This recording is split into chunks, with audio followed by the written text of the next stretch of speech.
Hi friends, welcome to our channel. இன்றைக்கி நம்ம இந்த வீடியோவில் சூப்பராக சிக்கன் பிரியாணி தான். 1/2 kg சிக்கன், 1/2 kg ரைஸ் வச்சு எப்படி ரொம்ப சூப்பராக குலையாமல் நல்லா உதிரியாக பர்ஃபெக்டாக சிக்கன் பிரியாணி பண்ணலாம் அப்படிங்கிறத இந்த வீடியோவில் பார்க்கலாம். நான் இன்றைக்கி 1/2 kg பாஸ்மதி ரைஸை வந்து 1/2 அன் ஹவர் ஊற வச்சு ரெடியாக வச்சுருக்கிறேன். குக்கர் நல்லா ஹீட் ஆனதும் நம்ம 3 பெரிய வெங்காயம் நீல வாக்கில் கட் பண்ணி சேர்த்துக்கலாம். 1/2 kg சிக்கனுக்கு வந்து நம்ம 100 ml ஆயில் வந்து கரெக்டாக இருக்கும்.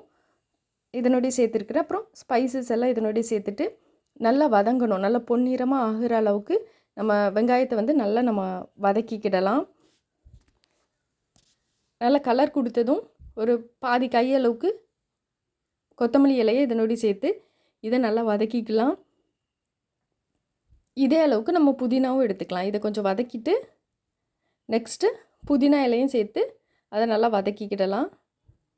இப்போ எல்லாமே நல்லா வதங்கினதுக்கப்புறம் நம்ம இஞ்சி பூண்டு பேஸ்ட் சேர்த்துக்கணும். ஒரு 50 கிராம் அளவுக்கு இஞ்சும் பூண்டும் சேர்த்தே நம்ம எடுத்துக்கிடலாம். ஒரு 4 பச்சை மிளகாய் ஃப்ளேவருக்காக போட்டிருக்கேன். அப்புறம் இஞ்சி பூண்டு பேஸ்ட் நல்லா 2 டேபிள் ஸ்பூன் அளவுக்கு சேர்த்துருக்குறேன். இதனுடைய ராஸ்மல் போகணும். அதெல்லாம் இந்த ஆயிலே நல்லா வதக்கிக்கலாம். இந்த 1/2 kg சிக்கனுக்கு 1 டேபிள் ஸ்பூன் வந்து வத்தப்பொடி எடுத்துக்கலாம். 1 டேபிள் ஸ்பூன் அளவுக்கு உப்பு எடுத்துருக்கிறேன். நல்லா ஆயிலே இதை நல்லா வதங்கிக்கிட்டதுக்கப்புறம் 3 தக்காளி கட் பண்ணி இதனோடு சேர்த்துருக்கிறேன். தக்காளியும் நல்லா வதங்கட்டும். இது கூட 1/2 கப் அளவுக்கு தயிர் 50 ml வந்து தயிர் உள்ளே சேர்த்துக்கலாம். இப்போ நல்லா தக்காளி வெங்காயம் தயிர் எல்லாம் மிக்ஸ் ஆகி நம்ம வதங்கிக்கலாம். அப்புறம் க்ளீன் பண்ணி வச்சுருக்கிற சிக்கன் வந்து சேர்த்துக்கலாம். 1/2 kg சிக்கன் இதனோடய சேர்த்துருக்கிறேன். ஒரு 3 நிமிஷம் நம்ம இந்த ஆயிலே நல்லா சிக்கனை வந்து நம்ம மிக்ஸ் பண்ணி விட்டுறலாம்.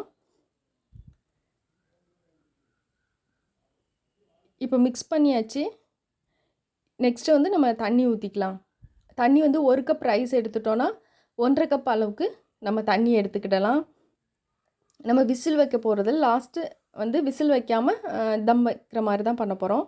ஸோ 1 கப் ரைஸுக்கு 1/2 கப் அளவுக்கு தண்ணி ஊற்றி நல்லா மிக்ஸ் பண்ணிவிட்டு குக்கரை க்ளோஸ் பண்ணி விசில் போட வேண்டாம். நமக்கு வந்து இந்த ப்ரெஷர் மட்டும் வெளியில் வரணும். அது வெளியில் வந்ததும் நம்ம வந்து ஓப்பன் பண்ணிடலாம். நெக்ஸ்ட் வந்து நம்ம ஊற வச்ச ரைஸ் வந்து சேர்த்துக்கலாம். ரைஸ் நல்லா வடிகட்டி இதனுடைய சேர்த்துக்கலாம்.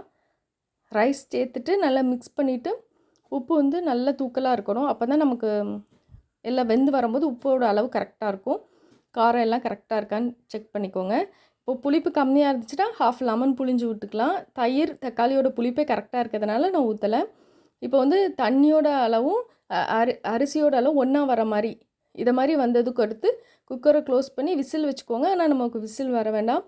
நல்ல லோ ஃப்ளேம் வச்சுட்டு ஒரு 10 நிமிஷம் கரெக்டாக இருந்தோன்னா ஆஃப் பண்ணிவிட்டு ப்ரெஷர் அடங்கினது ஓப்பன் பண்ணி பார்த்தா சூப்பராக சிக்கன் பிரியாணி ரொம்ப வாசனை சூப்பரான டேஸ்ட்டில் இருக்கும். கண்டிப்பாக நீங்களும் ட்ரை பண்ணி பாருங்கள். ரொம்ப ஈஸி. இந்த மெத்தடில் வந்து பாஸ்மதி ரைஸ்க்கு தான் நமக்கு டேஸ்ட் நல்லா கொடுக்கும். நீங்களும் உங்கள் வீட்டில் ட்ரை பண்ணி பாருங்கள். தேங்க்ஸ் ஃபார் வாட்சிங்.